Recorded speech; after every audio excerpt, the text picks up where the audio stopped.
अस्सलाम वालेकुम everyone, welcome to my channel. आज जैसा कि हम सुबह उठ चुके थे, सुबह क्या उठे थे, पहले तो सहरी के टाइम उठे थे, रोज़ा रखा था और अब रोज़ा रख के अब काफ़ी देर पहले के उठे में ज़री बात है, ज़ोहर की नमाज़ भी पढ़नी थी और फिर कुरान पाक भी पढ़ना था क्योंकि कल रात शब मिराज थी, इबादत वगैरह की थी। फिर सुबह उठ के रोज़ा रखा तो अब बस रोज़े की तैयारी के लिए फ़्रूट वगैरह ले लिया था। अब घर की तरफ जाएंगे और रोज़े की जो है प्रॉपर तैयारी शुरू हो जाएगी क्योंकि खाना पकाना भी तो है ना।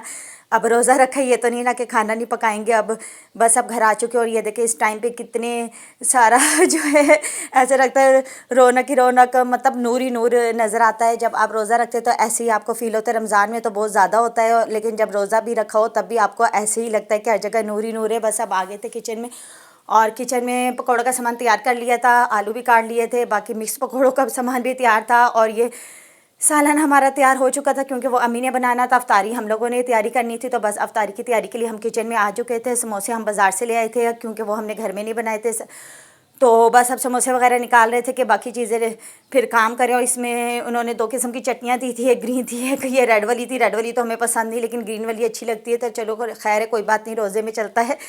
अच्छी ना भी लगे, एक बंदे को नहीं लगती दूसरे को अच्छी लगती है। तो बस ये सामान वगैरह सारा आप निकाल रहे थे कि फ्रूट चाट की तैयारी साथ करनी थी, साथ दही भल्ले बनाने थे, पकोड़े तलने थे। मतलब इतना ज़्यादा काम था जिसकी कोई आती है। अब हमें समझ नहीं आ रही थी हम कौन सा काम करें कौन सा काम नहीं करें।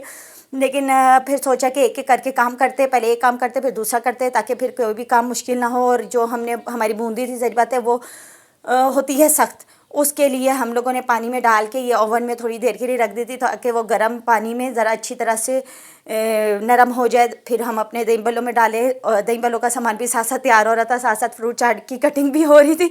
मतलब एक टाइम में हम दो दो तीन तीन काम कर रहे थे कि टाइम थोड़ा हमारा है थोड़ा रह गया था और हमें काम ज़्यादा करना था, इसलिए अब बस उसकी तैयारी शुरू थी। और फ्रूट हमारा कट चुका था, इसमें हमने जूस डाला और साथ थोड़ा सा चाट मसाला डाल रहे हैं। चाट मसाला डालें या काली मिर्च डालें, वो आपकी अपनी पसंद होता है। हमें चाट मसाला पसंद है तो हम चाट मसाला डालते हैं, काली मिर्च भी आप डाल सकते हैं। और हम लोग फ्रूट चाट में दही की जगह हम लोग डालते हैं जूस, बाज़ दही डालते हैं, बाज़ क्रीम डालते हैं, वो पसंद पे डिपेंड करता है। हमारे घर में ज़्यादा जो है पसंद जूस किया जाता है, इसलिए फ्रूट चाट में हम जूस डालते हैं। ये हमारी तैयार हो चुकी थी, अब इसे सिर्फ बाउल में निकालना था। और साथ ही दही भल्लों का दही जो है अब हम इसे सही तरह से फेंटेंगे और ये अब तैयार करेंगे क्योंकि अब टाइम बहुत थोड़ा रह गया था और काम हमारा ज़्यादा था, तो बस इसलिए जल्दी जल्दी काम पे लगे हुए थे। बस दही को फेंट लिया था और इसमें और चीज़ें डाली थी, थोड़ा सा हमने इसमें दूध भी डाला था और साथ में अब थोड़ा सा चाट मसाला डाल रहे हैं और थोड़ा सा इसमें डालेंगे। थोड़ा सा जब मटेरियल मिक्स करेंगे उसमें डालेंगे, तो इसलिए इसमें थोड़ा डाला था, बहुत ज़्यादा नहीं डालना, ये ना हो कि बहुत स्पाइसी हो जाए। और थोड़ा सा सादा नमक डाला था कि क्योंकि चाट मसाले में भी नमक होता है, नमक को थोड़ा सा ध्यान में रख के डालें। और हर एक को से नमक ज़्यादा सूट भी नहीं करता क्योंकि बाज़ लोग बीपी के मरीज़ होते हैं, तो इसलिए बेहतर है नमक को की जो क्वांटिटी है वो दरमियानी रखे, फिर जिसने डालना हो वो खुद ऊपर डाल सकता है। मतलब इतनी रखें कि खाने के काबिल हो, ये ना हो कि कोई बंदा बीमार भी हो सकता है, तो बेहतर है कि हिसाब का डालें। और अब बस बाउल में आप फ्रूट चाट डाल रहे थे क्योंकि ये बन के तैयार हो चुके थे, तो फिर हमने सोचा क्यों ना इसको बाउल में डाल के जाके टेबल पर रख दे, ताकि हम एक काम से तो हमारा हो कि ये काम हमारा हो गया, अब दूसरा काम हमने करना है। तो बस अब मैं जल्दी जल्दी इसमें डाल रही थी, मेरी बहन जो है वो दूसरे काम पे लगी हुई थी, साथ साथ बेचारी पकोड़े भी तल रही थी, साथ साथ ये काम भी कर रही थी। मतलब हम दोनों मिलके ही कर रहे थे।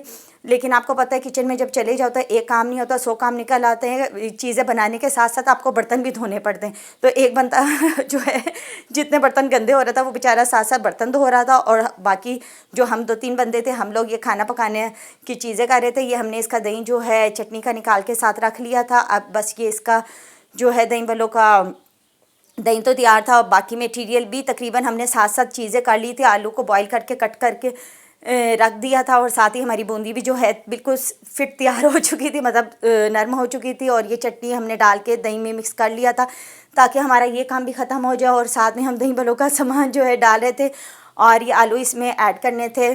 और साथ आप इसमें प्याज डालें, टमाटर डालें, मिर्चें डालें, वो आप पे डिपेंड करता है आपने क्या क्या चीज़ें डालनी है। हमने प्याज डाले थे, सब्ज़ मिर्चें नहीं डाली थी क्योंकि मुझे नहीं पसंद, तो एक दो को पसंद है लेकिन एक दो को नहीं पसंद, तो फिर डाली नहीं थी। फिर साथ कटिंग करके रख दी थी, जिसने डाली हो वो डाले, तो इसलिए प्याज और चीज़ें डालनी थी। अब मेरी बहन जो है ये लेके बैठी हुई थी और सारा मटेरियल मिक्स कर रही थी और कह रही थी अब इसमें भी हम थोड़ा सा ना चाट मसाला इसमें डालेंगे क्योंकि दही में हमने थोड़ा डाला था, इसमें भी थोड़ा सा डालेंगे, थोड़ा सा टेस्ट अच्छा आ जाता है।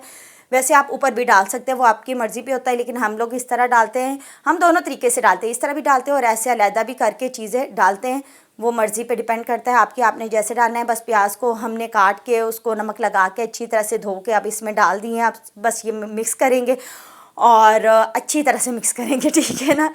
फिर मेरी बहन मुझे ये देख के चली गई थी, कहती चलो अब तुम ये मिक्स करो, मैं जब तक अपने पकौड़ों को देखूं, क्योंकि उनको भी ना देखो तो उनका भी जलने का डर होता है। तो बस अब ये दही इसमें मिक्स करी, थोड़ा सा दही छोड़ दूंगी, क्योंकि उसका ये है कि उसमें थोड़े से मैंने बल्ले सोख करके तो फिर इसमें डालने हैं। वो पहले पानी में करके कर लिए थे और फिर थोड़ा सा इसमें भी डाल के, तो वो बल्ले अगर आप दही में डाल के तो बाउल में डालें ना, वो बड़े मज़े के मिक्स होते हैं। मतलब उसका टेस्ट अच्छा होता है, दही का भी टेस्ट उसमें आ जाता है। तो बस अब मैं दही में एक एक बल्ला डाल के उसको अच्छी तरह से उसे दही में सही उसे क्या कहते हैं मिक्स करके तो अपने बाउल में डाल रही थी। ऊपर से मैंने ये सारा जो मटेरियल तैयार किया था ये डालूंगी। और बस हमारे दही भल्ले भी ऑलमोस्ट तैयार हो चुके थे। अब हमारे जो है तकरीबन मेरे ख्याल में पकौड़े ही रह गए थे, बाकी सामान तो तैयार होकर टेबल पे जा चुका था। बस अब ये वाला जो सारा मटेरियल है ये इसमें ऐड करेंगे। और साथ हमने जो है चटनी जो तैयार की हुई थी मीठी इमली की, वो बड़े मज़े की लगती है, लेकिन हमारे घर में सबको अच्छी नहीं लगती। हम कुछ लोगों को अच्छी लगती है, कुछ को नहीं, इसलिए हमने 2 बाउल बनाए थे। एक में मीठी चटनी डाल देंगे, एक में नहीं डालेंगे। फिर जिसने नहीं खानी तो वो दूसरा सादे वाले खा लेगा, जिसने खानी है वो हम जैसे तो हम लोग ये खाएंगे, क्योंकि दही भल्लों में मीठी चटनी ना हो मज़ा नहीं आता। लेकिन हर बंदा नहीं खाता, जैसे मेरी अम्मी नहीं खाती, उनको बड़ा गुस्सा चढ़ता है कि दही भल्लो चाट में आप मीठी चटनी क्यों डालते, क्योंकि उनको नहीं पसंद। तो इसलिए एक बाउल अलहदा निकाल दिया जिसमें चटनी हम मीठी बिल्कुल नहीं डालेंगे, एक में डाल देंगे जो हम जैसे लोग खाते हैं। तो बस ये चटनी जो है हमारी तैयार होकर पहले की रखी हुई थी, अब बस इसके ऊपर डालनी थी। और ये सारा जो मैं तैयार श्यार होके ये सारा हमारा टेबल पे एक एक चीज़ जो है जा रही है। और ये थोड़ा सा अब इसमें मसाला और ऐड करेंगे, ये सिर्फ ऊपर डालेंगे थोड़ा सा, बहुत थोड़ा सा।